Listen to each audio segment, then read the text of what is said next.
చూసేద్దామా? ఫస్ట్ అయితే మనము పిజ్జా డో రెడీ చేసుకోవాలి. మీకు ఆల్రెడీ తెలుసు కదా! నేను పిజ్జా డో ఎట్లా చేస్తా. ఆల్రెడీ చాలా రెసిపీస్‌లో పెట్టేసిన. ఎంతకైనా సరే ఒక్కసారి రీక్యాప్ చూసేసేయండి. ఫస్ట్ అయితే మైదాలో ఈస్ట్ ఇంకా షుగర్ వేసుకోవాలి. 1 స్పూన్ ఈస్ట్‌కి 2 స్పూన్స్ షుగర్ అనమాట.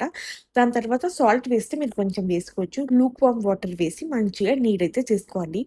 మీరు కావాలంటే బటర్ వాడొచ్చు, లేకపోతే ఆయిల్ వాడొచ్చు. దాని తర్వాత మంచిగా నీట్ చేసి ఒక 1, 2 అవర్స్ కోసం ప్రూవ్ అయితే పెట్టేసిందనమాట. అది మంచిగా ప్రూవ్ అయిన తర్వాత దాన్ని ఒక బేకింగ్ ట్రేలో వేసి అయితే రోల్ ఔట్ అయితే చేసేసుకోండనమాట. నేనెప్పుడూ థిన్ పిజ్జాస్ ప్రిఫర్ చేస్తా. చాలా లావు పిజ్జాస్ కంటే. సో, సన్నగా రోల్ ఔట్ చేసుకున్న తర్వాత ఇదైతే పిజ్జా సాస్. నేను చేసిన పిజ్జా సాస్ అయిపోయింది. సో, అందుకోసమని స్టోర్ బ్రాట్ పిజ్జా సాస్ అయితే యూజ్ చేస్తున్నా. నేనైతే ఇందులోకి ఫ్రోజెన్ కార్న్ యూజ్ చేస్తున్నా. మీరు కావాలంటే డిఫరెంట్ టాపింగ్స్ కూడా యూజ్ చేయొచ్చు. దీన్ని హాఫ్ ఫోల్డ్ చేసుకొని సన్న కట్స్ అయితే పెట్టేసుకోండి. ఇప్పుడు దీని మీదకి కావాలంటే మీరు చిల్లీ ఫ్లేక్స్ లేదా గార్లిక్ బటర్ ఏదైనా అప్లై చేసుకోవచ్చు. నేనైతే జస్ట్ ఆరిగానో స్ప్రింకిల్ చేసి ప్రీ హీటెడ్ అవెన్‌లో ఒక 10 మినిట్స్‌కైతే 180 డిగ్రీస్‌లో బేక్ చేసినా అనమాట.